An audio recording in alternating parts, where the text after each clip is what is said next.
Hello everyone, Danchi here, and today we'll be starting a new What If series, or a remake if you've been around for a while. So, as we all know, in the original climactic fight between Goku and Frieza, the battle ended with Goku escaping planet Namek after taking Frieza down, going on to survive and continue on with his life. But what if that changed? What if Goku didn't escape? What if Goku died on Namek? This story shall begin during the end of the planet-shaking battle, where Namek has already become a ticking time bomb. Goku flies away from Frieza, having already given him some of his power as a last chance and an act of mercy. Frieza, however, retaliates and fires a blast of his own at Goku's back, with Goku calling Frieza a fool as he sends his own blast back at Frieza's. The Emperor is consumed in a fiery explosion that shakes the planet, with Goku saddened at the fact that Frieza was one of those people who couldn't be reasoned with. Goku then snaps out of his saddened state, realizing that he's wasted valuable time by standing there. His aura flares, and he flies off as Namek slowly succumbs more and more to its inevitable fate. Goku's eyes start everywhere as he flies across Namek with incredible speed, trying to find something to escape and get off the planet with. He searches for something, anything that he could use to escape.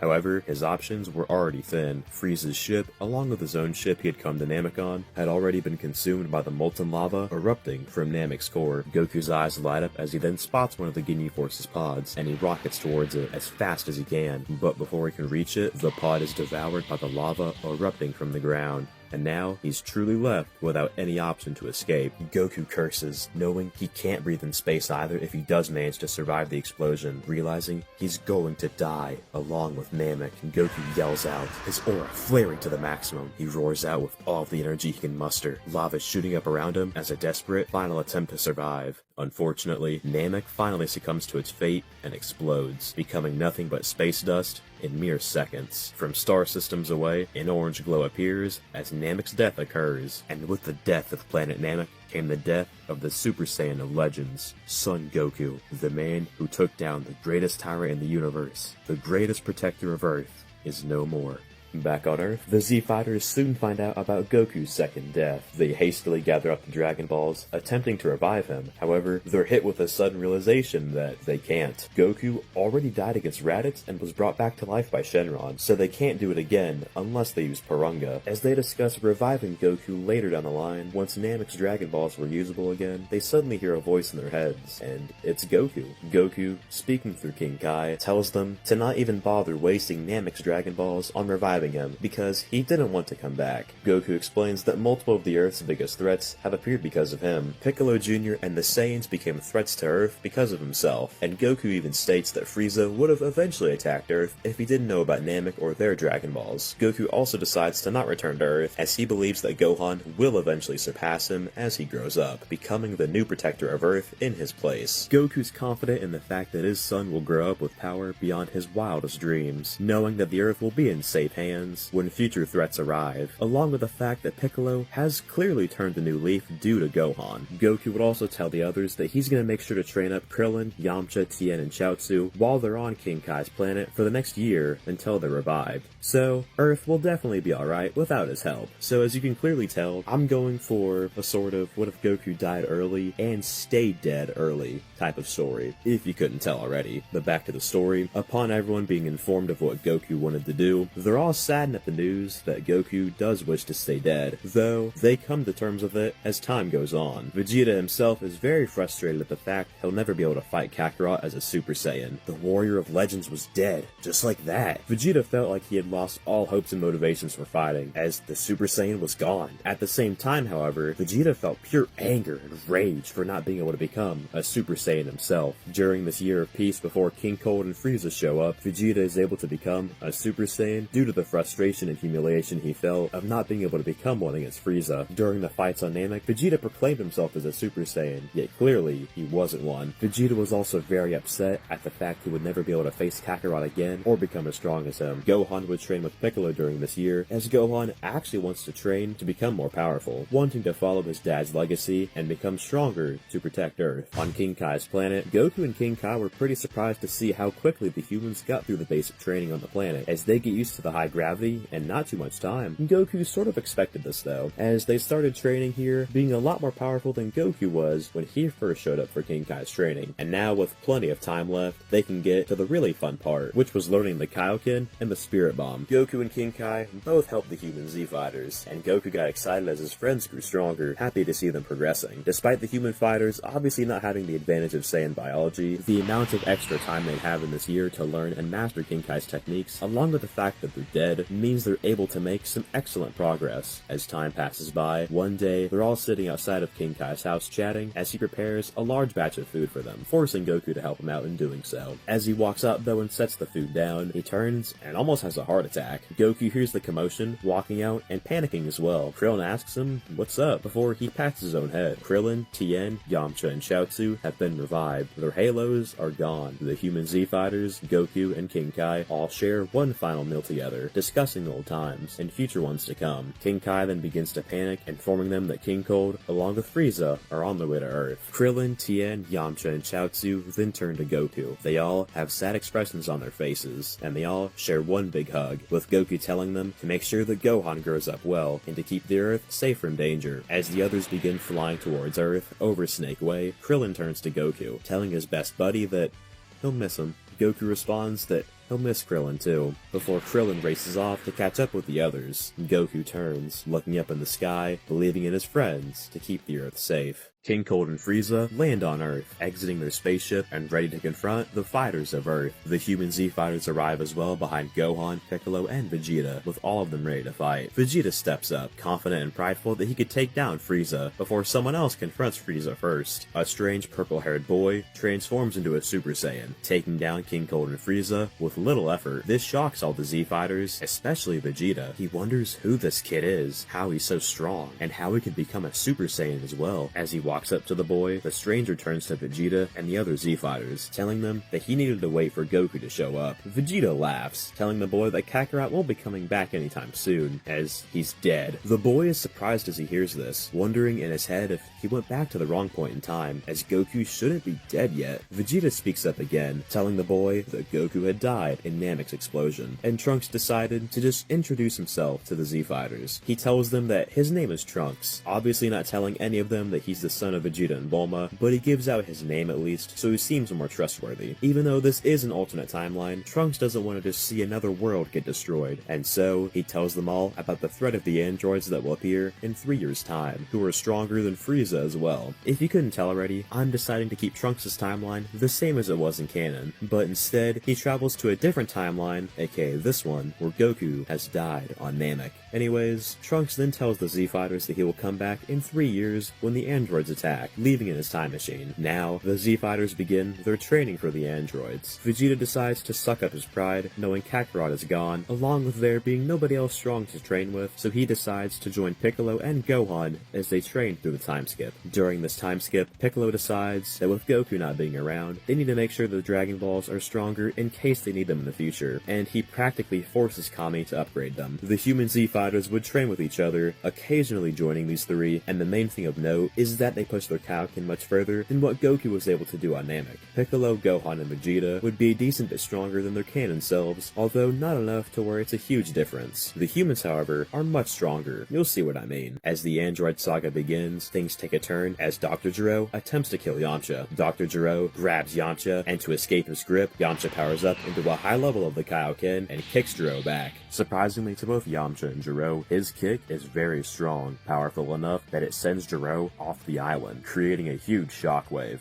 Yamcha then quickly powers down, as high levels of the Kaioken like that can only be used in short bursts. To put it into perspective, although the human Z fighters in base aren't as strong as Gohan, Piccolo, or Vegeta, the fact they can use these very high levels of the Kaioken puts them on nearly the same level as a Super Saiyan. But they can only use these high Kaioken levels for short bursts of power, and even then, it still comes at a cost, as after that powerful kick, Yamcha falls to the floor, grabbing his own leg, clearly in pain from using such such a high level of Kaioken. Jiro is stunned as he floats over the ocean, shocked as he realized the hand he tried to grab Yamcha with was gone, seemingly torn off from that powerful kick. In the ensuing chaos, Jiro decides to retreat early, realizing he had severely miscalculated here. Jiro would then use one of his communicators to command Android 19, telling him to distract everybody, and 19 would do so. Yamcha, despite his slight injury, felt confident and cocky, feeling like he could beat 19 too, saying that the old man ran off after seeing his great power. However, upon feeling the effects the Kaioken had on him after that burst of power, Vegeta tells Yamcha to pipe down and that he'll take care of the trash. Vegeta and the other Z fighters lead Android 19 away from the city onto a secluded island where he beats 19 into the ground, playing with and mocking the android as he does so. Finally, Vegeta would get bored and finishes off 19, where Trunks then shows up. Trunks is shocked, telling them that those weren't the androids he fought, and they all go searching for Jiro's lab. As they begin their search, an explosion goes off in the mountains. The group would then arrive at the explosion, the smoke clearing, with 17 and 18 already being freed. They ask where the old man was, with 17 telling them he killed that old fool. Due to them being released early, they also had the time to release Android 16, and a fight ensues. Even though they're all more powerful, they each fall to the hands of the androids. Even though Yamcha would tag along too, he's not going to make much of a difference against the androids. After this short scuffle, 16 would ask the group where Goku was, with Piccolo laughing. He tells them that Goku's been dead for 4 years now, and he doesn't plan to come back anytime soon. The androids stood there in shock,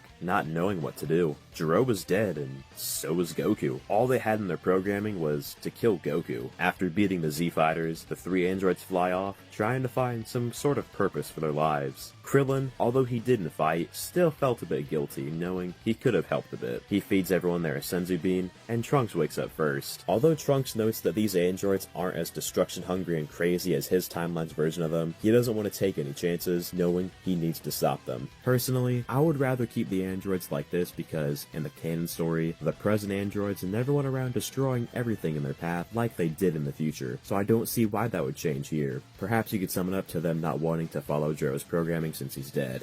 Piccolo then wakes up next, knowing they'll have to use the time chamber if they want to stop the androids. Yo, this is Future Danshi here. Kami is actually the one that tells them about the time chamber here, not Piccolo. I said the wrong thing while recording. Sorry about the confusion, but back to the video. After they all wake up, Piccolo flies them all to the lookout, where Trunks and Vegeta go into the time chamber first. As they train in the time chamber, Piccolo and Kami sense around the Earth, looking for any signs of the androids. Although it's extremely difficult due to them not having any key to sense. They do find something else, however, and that is Cell. Piccolo flies down, off the lookout, confronting Cell as he approaches the city. Piccolo fights Cell, clearly overpowering him, and Cell is forced to retreat, using a solar flare as he gets away from Piccolo. Piccolo discusses with Kami about what to do, and the idea of fusing comes to mind. As much as Piccolo would enjoy the power of fusing, he knows they still need the Dragon Balls to revive those killed by Dr. Gero and Android 19. Even though they know the Namekian Dragon Balls are out there, the Namekians move somewhere that would ensure their safety, so even they have no idea where they could be, because remember, in canon, the only way they were even able to find New Namek was thanks to Goku with instant transmission. So without that, they only have the Earth's Dragon Balls to rely on here, and so due to them only having Shenron to rely on, I doubt they'd waste one of his wishes just trying to find New Namek while the threat of the androids is still going down. So while Kami and Piccolo discuss what they should do, they sense something terrifying. Cell had found Android 18 while she was out shopping, absorbing her to become semi-perfect. Just as everyone began to freak out though, Trunks and Vegeta exit the time chamber, immediately confronting Cell. Vegeta beats Cell around with no effort at all, not even needing to use any of his Super Saiyan grades, and this shows that Vegeta is decently stronger than he was originally. This is because during the time skip to train for the androids, he had 2 training partners to train with, and wasn't just training on his own. When Cell tries to convince Vegeta to let him go and to appeal to his Saiyan pride, Vegeta doesn't even budge. Cell is so weak compared to Vegeta at this point that he doesn't even think he'd get a challenge if Cell became perfect. Cell tries a last-ditch effort to escape upon realizing he's out of options, but Trunks then stops him, punching Cell hard in the gut as he's sent back to where Vegeta's hands were already outstretched. As Cell's back presses against Vegeta's hands, he's enveloped by a Gallo gun, completely eviscerated. In this turn of events, Vegeta's pride and his superiority over Cell saved them all unintentionally. As if Cell had gotten perfect, things would have likely ended much worse, even though Vegeta is more powerful here. Vegeta and Trunks then return to Kami's lookout, where Shenron is summoned. happened. The first wish is used to revive the humans killed by the androids in Cell. So, the civilians Cell killed, along with the civilians that Android 19 and Dr. Gero killed, are restored. With Krillin then using the next two wishes to firstly restore Android 18, and then remove the bombs from her in 17. Remember, Shenron has 3 wishes here because Piccolo practically forced Kami to upgrade them. 18 would then fly off, grateful for being revived, but not wanting anything to do with the Z-Fighters. Trunks sighed, relieved as he saw there had been no other android attacks since 19, 20, and Cell were beaten, happy to have saved one timeline at least. He goes over to Gohan, putting his hand on his head, smiling, and happy that this version of Gohan will be able to live happily, that this version of everyone will be able to live happily, and with that, he leaps to his own timeline, dealing with his own set of androids. Gohan and Piccolo would go into the time chamber next in order to catch up with Vegeta. Once they exit, Gohan would actually be stronger than Vegeta due to his hybrid potential being unlocked to its fullest thanks to Piccolo. Vegeta had already trained up to Super Saiyan Grade 3 while in the time chamber, while Gohan had managed to get Grade 4. Due to Piccolo constantly sparring with a Super Saiyan Gohan, even though he has no transformations, he's now actually on the level of Vegeta, although not on the level of Gohan.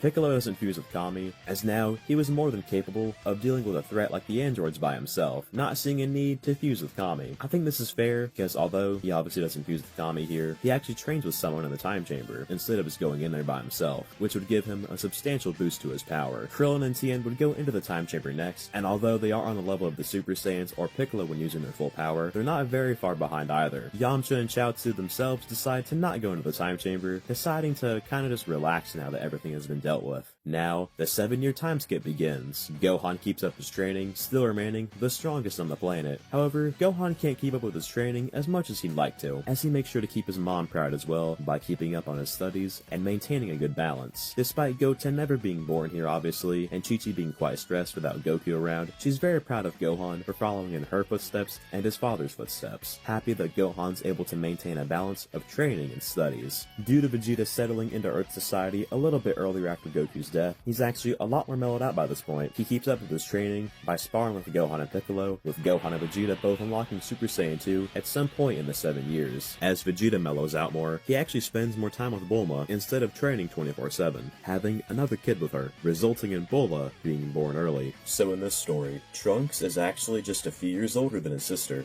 As for Piccolo, despite not fusing with Kami, he is still very powerful, as we explained earlier. He keeps up his own strength by training with Gohan and Vegeta constantly when they're not busy with their families, knowing he needs to keep up with the Saiyans for when future threats show up. When Piccolo is in training, he's watching over the Earth with Kami, where they observe that androids 16 and 17 have become park rangers, glad to see that they've taken a liking to protecting animals. Krillin and 18 would still end up getting together after some time, and the Buu saga would start off normally. Goku's allowed to come back for a day thanks to Baba, with everyone being ecstatic to see him. Chi-Chi and Gohan practically melt into Goku's arms, happier than they could ever be to see him again. The tournament would go on, and things would proceed as normal. When Piccolo faces Shin, Kami would speak with him telepathically, informing him of the hierarchy and the Supreme Kai's place in it, which leads to Piccolo forfeiting after Kami convinces him to. Next is Gohan's fight with Kibito, where he breaks free from the Supreme Kai's restraints, resulting in Spopovich and Yamu only getting a small portion of Gohan's power. They quickly fly off as Shin calms Gohan down, explaining the situation.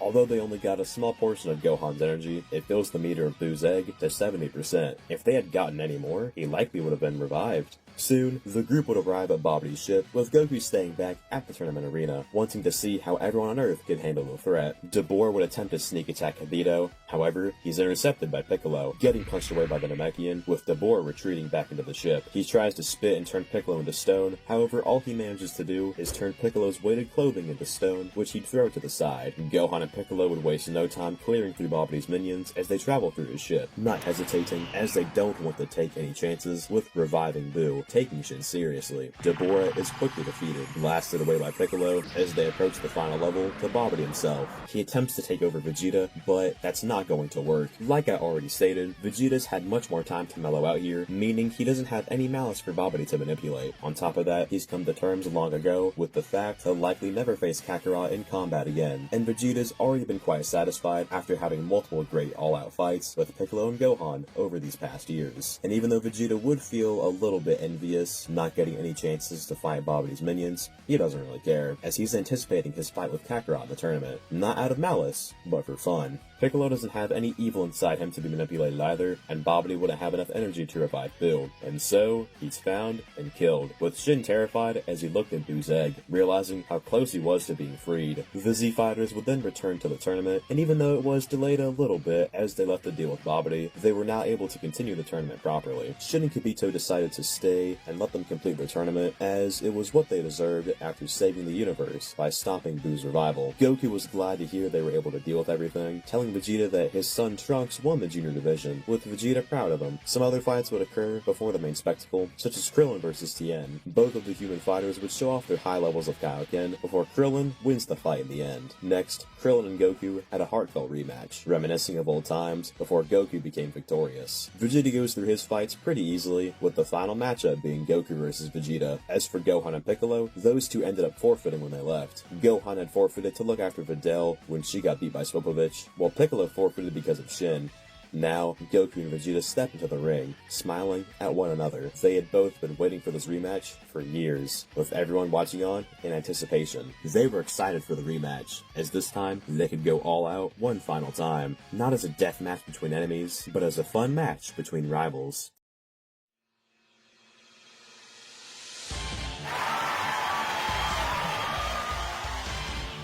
The moment you've been waiting for, the final match!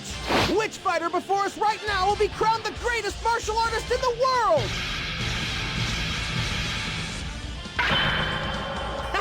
This is exciting! Let's settle this, Kakarot! This is a serious situation here, folks! What could be waiting for us at the end of this match? You may begin!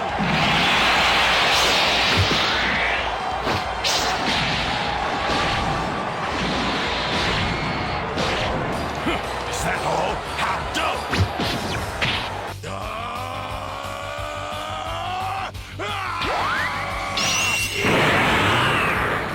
Do you want to know why you can't do it? Allow me to show you a power you could never achieve.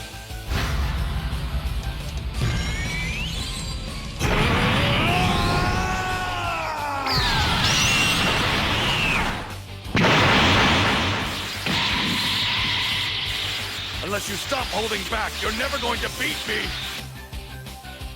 Low ranker, elite, whatever. You can be anyone. It's called hard work. You try to one-up me sometimes, but I'm not gonna let you get the upper hand anytime soon.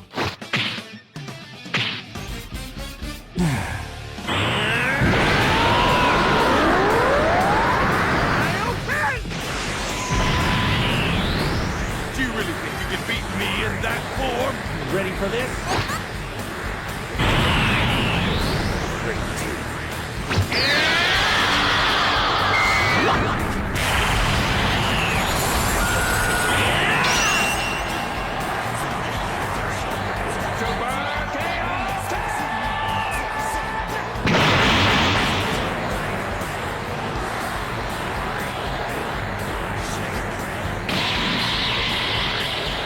Let's see how strong you've gotten.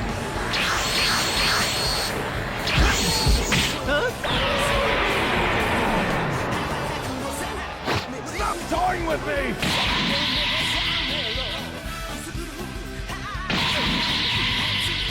You're not getting away with that!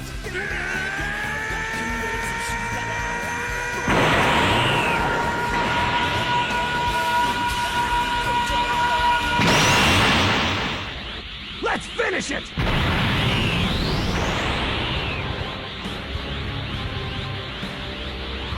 What? I won't stand for this!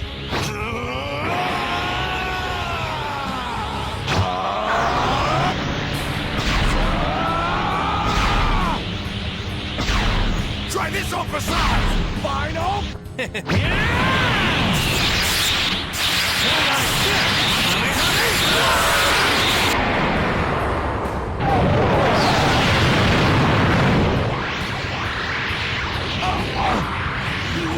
Stop mocking me!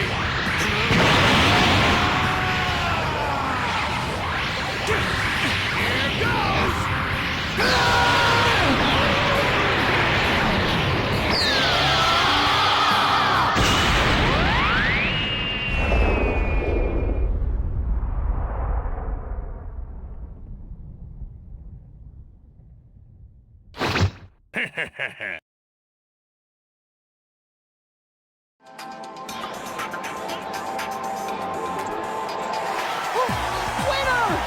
new super champion is born in this moment!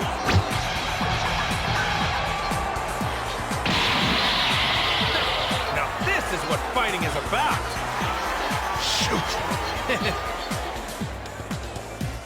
As the two Saiyans battle in the air, each of their respective families and friends cheer them on. The tournament announcer was commentating as they battled, amazed at what he was witnessing. Goku showcased a multitude of different things he had learned and mastered throughout all of these years of training he's had while dead. By this point, he's had about 11 years or so of training. He showcased many different martial arts styles that he had trained with and learned from different martial arts masters that were dead, which surprised Roshi upon seeing. Amazed at his skill, the student really has surpassed the master. Goku also displayed mastered versions of all the Super Saiyan forms, from Super Saiyan 1 to Super Saiyan 3. He completely mastered Kaioken, along with Super Kaioken, showing it off in his fight with Vegeta. Their fight was long and drawn out, although Goku eventually comes out on top after displaying Super Saiyan 3, taking Vegeta down and standing on the last piece left of the tournament arena, with his fist high in the sky. Vegeta himself smiled, more than satisfied with the battle, admitting that Kakarot was number 1. Upon the tournament being complete, Shin invites the Z Fighters to come to the Supreme Kai's world to train. Piccolo would accept the offer, although Vegeta hesitates. He does want to find new ways to become more powerful and surpass Kakarot now that he has a new goalpost to reach. However, at the same time, he wants to be there for Bulma, Trunks, and Bulla. Shin would inform Vegeta that with the Kai technique, he can teleport home whenever he pleases, and upon hearing that he can visit his family at any point, Vegeta would decide to accept the offer. Both Vegeta and Piccolo wanted to find a unique way to grow more powerful, and this seemed to be the best way for them both. Gohan denies, as he needed to be on Earth in case of any attack from any enemy. Plus, Gohan tells them he could keep up on his own training by getting Trunks into shape or training with Krillin and the other Z Fighters. Gohan also wanted to continue the balance he had maintained with school and training. Goku refuses as he was dead and would rather do his own training in the other world. But he'd keep the Supreme Kai's offer in mind. Even though he didn't really help out in stopping Buu, he was the father of Gohan, who did a lot of the work in stopping Babidi, so that's why Shin offered it to him as well. And after stopping Buu's arrival, the Z Fighters all celebrate with Goku during his 24 hours left on Earth. This time, he actually had a full 24 hours despite using Super Saiyan 3. Due to Goku having over 11 years to further his training, along with having the advantages of a dead body, I think it's definitely safe to say he would have mastered Super Saiyan 3 completely at this point. To the point, it doesn't strain him at all. And if you think that's unreasonable for him to have Super Saiyan 3 mastered at this point after that much training, 24/7, while dead, I don't know what to tell you.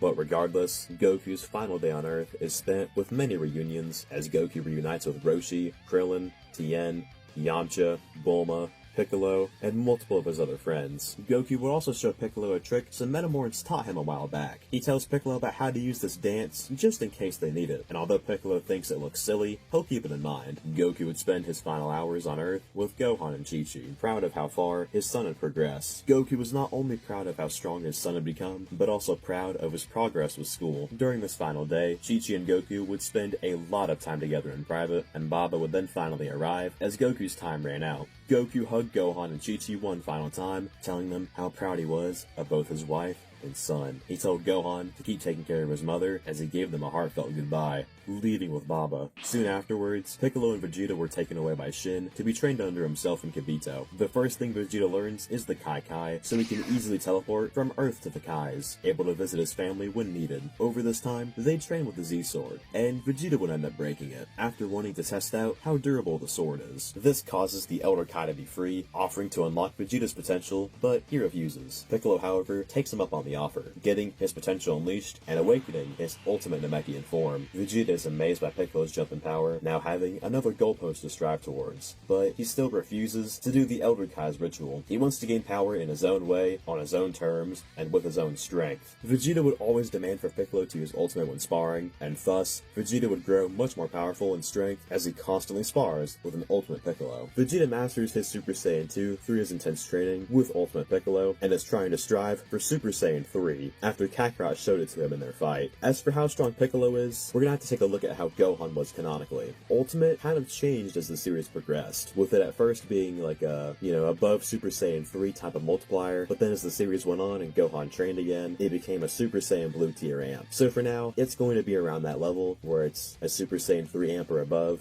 but later on in the story, it's going to change. And I don't see why that would be unreasonable. It's the same ritual by the same person, but just a different guy getting the ritual done on him. Besides awakening Ultimate and becoming stronger themselves, both Vegeta and Piccolo would learn new abilities too. The two would end up learning various techniques from the Kais, including magic, paralysis, and the Kai. On Earth, Gohan would also continue to master his Super Saiyan 2 as he continues to balance his training in school. Gohan would also eventually decide to get with Videl, teaching her the basics of ki control too. And as I mentioned earlier, Goku and Chi-Chi spent quite a bit of time with each other on their final day together, which results in Goten being born around a year later after the defeat of Babidi. Gohan helps Chi-Chi raise Goten, and throughout this time, he mainly trains with Trunks and Krillin. Gohan helps Trunks unlock his Super Saiyan form, while Krillin increases his base power. With Krillin's highest level of Kaioken, he's able to keep up with a Super Saiyan Gohan, though not with a Super Saiyan 2. And with the Buu saga not really happening, the events of Daima are next, but we're gonna save that for next time. If you enjoyed what you saw, make sure to like, subscribe, and,